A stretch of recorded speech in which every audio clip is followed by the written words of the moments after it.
I was supposed to do the full review for the POCO M3, but unfortunately the unit is not available with me. Today I have the Xiaomi Redmi 90. I did an unboxing of it almost a month ago, and today that's what I'm going to cover in my full review. There is no any phone, even the most expensive one, that does not have a single con. Even those ones that cost even over 100,000 Kenya shillings or over $1,000 have their own cons. So the Redmi 90 is not an exception. But bearing in mind that even if it has some cons, the phone is good and pretty good. So my name is Ezekiel, and the following is my full review for the Xiaomi Redmi 90.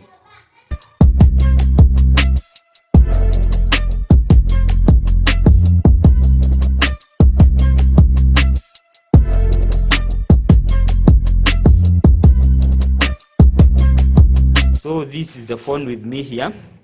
As you can see, this is the phone. I did an unboxing of the blue color. This is the red color. It's called product red, and as you can see, it's very good and fancy. This is the phone, the Xiaomi Redmi 90. The first thing I would like to appreciate is the screen. The phone has a 6.53-inch IPS LCD, which is a full HD screen. I don't think in Kenya or even other places you can get a phone around 15,000 Kenya shillings to 20,000 Kenya shillings with a full HD screen. This is among the phone with a full HD screen, and not just a full HD, it's a proper LCD full HD screen. It's the same one that the POCO had. It's the same screen, 6.53 inch. So I appreciate the screen, and as you can see, the screen is very responsive, and you can use the side mounted fingerprint scanner to unlock it. You can also use the face unlock to unlock the phone. So the responsiveness of the screen is very good, and I appreciate it, and kudos to Xiaomi for giving a full HD on such a price point. So the other things is concerning the storage. There are two storages available. There is a 64 GB storage and the 128 GB storage. My unit has 128 GB storage, and that is what I would recommend. If you are buying the phone, I would recommend you the 128 GB of storage, because the 64 GB storage has the UFS 2.1, but the 128 has the UFS 2.2. So if you are getting the phone, it's better to get the 128 GB variant, because it has a newer UFS. That means that writing and reading speeds are higher than the phones with 2.1 storage. So that's something you should note. It's good to take the 128 GB storage, and if you are going to take also on the POCO M3, you should go with the 128 GB storage, because the 64 has the UFS 2.1. So go with the 128 GB of storage. Before I continue, it's good that I tell you the specs for the phone. It has a 6.53-inch IPS LCD screen, which is a full HD, and it runs on a Snapdragon 662 octa-core processor that is based on an 11 nanometer chip, and the storage is either 64 or 128 GB of storage, and my variant has 128 GB of storage. Here in Kenya, the RAM is the same, 4 GB. So whether you get the 64 or 128, the RAM is the same, 4 GB. So you get dual SIM support with a dedicated micro SD. So you can use either two 4G, you can use both 2 4G LTE line SIM cards. As you can see, I have 2 lines there, but I don't have memory card because the storage is enough. So you can either use 2 dual SIMs and a memory card if you are up to that. The other aspect is that it has a triple rear camera. Let me show you. This is the back. The first one is a 48 megapixel quad bare main sensor with f1.8. The other one is an 8 megapixel ultra wide camera The other one is at just 2 megapixel for depth and 2 megapixel for macro, which I don't think those 2 megapixels make any sense. So I think the phone company should just eliminate those 2 megapixels. And the front camera is an 8 megapixel housed on this notch here. This is a 8 megapixel, and then it has a huge 6000 mAh battery, which supports 18 watts of charging over USB Type-C. And it's good to note that the charger that comes in the box is 22.5 watts, but the phone supports up to 18 watts. That is very good. And it has stereo speakers. Yes, it has stereo speakers. One of the speaker is here at the bottom, the other one is here, and this one is an IR blaster, and this one is a secondary microphone. This one is a secondary microphone, IR blaster, and second speaker over there. That's a very good specs for the phone. And of course it has the IR blaster, and it runs on MUI 12.0. So those are the specs for the phone, if you're up to that. And my color is, the color of the phone that I have is red. So the other thing I would like to highlight is that I just see that it ran on UFS 2.2, and the RAM is LPDDR4 RAM. So that one is a very fast and new RAM. So everything is fast here. You know, Xiaomi likes to be fast in everything. They were the first smartphone camera to bring the 48 megapixels. So Xiaomi is always fast in almost everything. The other thing I would like to highlight is that the phone supports 2.4 gigahertz and also 5 gigahertz Wi-Fi. So if the Wi-Fi that is available is 2.4 gigahertz, it will work, and if it is 5 gigahertz, it will also work. The front is also protected by Corning Gorilla Glass 3, so the screen is strong enough, but it's good to have a screen protector, Corning Gorilla Glass, and the back is plastic, and it's a very shiny plastic. I can call it polycarbonate, which is good. And also the phone came with a TPU case, this one here, and it also have a flap for the charger there. So the weight of the phone is also very good. It's not that heavy, it's very light. I will just show you the weight at the end before the end of the video. And it has a side mounted fingerprint scanner here at the power button. I'm not a big fan of it, but it's good, it's there. It's not at the back, and it's not optical or ultrasonic here, because the screen is LCD. It's here, and as you can see, it's fast. It's fast enough. It's fast enough. You can see that. You can see it's fast enough. Even the face unlock is very fast. I said about the speakers, it has stereo speakers, and if I may look for an audio, I'll show you how the speaker is. Let me just check some audio. So this is the audio. You can hear the audio. So I can block that one, and you can still hear the audio from the other side. And if I block this, you can hear the audio. You see, those is stereo speakers. That is very good. I don't think many smartphone does not offer that. Even at over 20,000, they don't offer that here in Kenya. This phone offers that. That is very good of them. So that is the stereo speakers. Something that is missing and which is very important is that the phone does not have a physical LED notification here.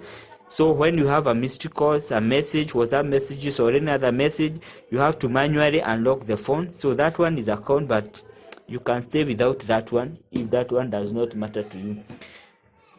I also like that it's running on MIUI 12.0, but it will update to MIUI 12.5 very soon.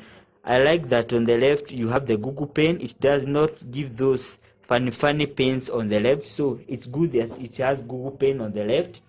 I'll talk about the battery life. The battery life is excellent on the phone. It lasted me for over 2 days of life, and with over 8 hours of screen on time, and I'm a heavy user, so I like the battery. The battery lasts me over 2 days, and if I have to say is that if you are a casual user, the battery will last you over 3 days. As you can see, some battery stats. Let me show you this on screen. You can see I just charged it 2 days ago, and as you can see, I'm at 58%. I'm a heavy user, so the battery life is very, very good. And also I like to appreciate about the call cellular reception on the earpiece here. When taking the calls, the cellular reception is very good. And also about the calls and such things, it's on a dual 4G LTE, so you can have both lines over on 4G. So that's good. The gaming is good because it's running on a Snapdragon 662 SoC. Not the most powerful processor, but it's good for the class. I can do light gaming, and the gaming is good. And the other thing is that about the camera, I'm saying that let me get to the cameras. As I just said, is that on the front you have an 8 megapixel, on the back you have a 48 megapixel, an 8 megapixel ultra wide, a 2 megapixel for depth, and a 2 megapixel for macro, and you have LED flash. I would say the camera is good for the class. As you can see from the images on the front camera, the images is very, very good. You can also take portraits with the front camera. The other thing is about the back camera. Even if it has a 48 megapixel, the output of the image is 12 megapixel because of pixel binning. So as you can see on the images, the image is good. It oversaturates the colors, but most people like it, and I also sometimes like it. It oversaturates the colors. Even on the POCO M3 I saw that, but the images are good on the 48 megapixel. You can also decide, so why is the 48 megapixel there if at all the image will come out in 12 megapixel? It uses that concept to make the image better. Mind you, most of the expensive phones still use the single 12 megapixel camera, and like the iPhone, and still the image is among the best, if not the best image worldwide. So the 12 megapixel is good enough. I can compare the 12 megapixel image and the 48 megapixel image, and there is no difference. Actually, the large 48 megapixel has a huge size, so you are not encouraged to take the 48 megapixel image. The other thing is about, and it's good to mention that Xiaomi was the first company in the world with Xiaomi Redmi Note 7 Pro from back in 2018 was the first company to bring the 48 megapixel camera. And as I can remember, the phone had a low shutter lag, but as you can see on this phone, because they have improved the 48 megapixel so much, the output, let me just show you the mode. You can see this is the 48 megapixel, and when you take that, it says Ultra HD on. If I take an image, you see it's instant. On the Redmi Note 7, the shutter lag was a bit slow, but now they have improved. And also Xiaomi again was the first company to bring the 64 megapixel camera. I think back then in 2018, I'll see they were the first camera to bring the 108 megapixel before even the Samsung could bring theirs on January. So Xiaomi, as I was saying in the beginning of the video, like to be the first in everything. Camera, the first to bring the 48 or those huge camera sensors. Even charging, they have the best. If not the best, they are among the best. They even have the 120 watts fast charging, which can charge the phone 100% in less than 20 minutes. The other image is the 8 megapixel ultra wide. It's not so bad, it's good enough, and I like that the ultra wide is good enough. So the POCO M3 lacked just that 8 megapixel. So this is the same as POCO M3 but without the ultra wide camera. The other one is a 2 megapixel macro. That one, I don't know how many people will use a 2 megapixel image. And the other one is portrait. As you can see on those images, those are not big deals to so many people. Some of you might be asking, it does not have a telephoto. You are not encouraged to, as you can see on this image. Let me unlock. As I can see, you can see here, you can, that is 2x, but that is digital zoom. So I will not encourage you to take digital zoom, because it's just like taking an image and manually cropping it with your fingers. So don't do that. This is the ultra wide 0.6, it's here. That's 1x. This is 0.6, that is ultra wide. So if you like to take a telephoto image, you unless you buy a more expensive phone that has a telephoto camera here, this one will not help you. But I don't know, most people will need that telephoto camera, because even the cheapest phone for the year that has a telephoto camera is the Samsung Galaxy A72, but it costs around 45,000. So if you are onto that, maybe you can consider others, but this one does not have. Even the POCO XZ that costs 38,000 there does not have a telephoto. Even most phone does not have that one, so that one should not be a big deal. The other thing I would like to point about the camera is that it does not have OIS, and that is something that it may be a deal breaker to many. EIS is electronic image stabilization. So when taking the video, as you can see on those videos, the video footage is shaky. So I would have liked the Xiaomi to include the EIS, not even OIS, EIS, electronic image stabilization. But those ones are not big deals to many people. So to sum it up all, I would say that the Xiaomi Redmi 90 is among the best phone you can get for around 15,000 Kenya shillings to 19,000 Kenya shilling. If you are not going to get this one, then you can get the POCO M3, the same phone without the ultra wide camera. So with those, I think I've covered everything.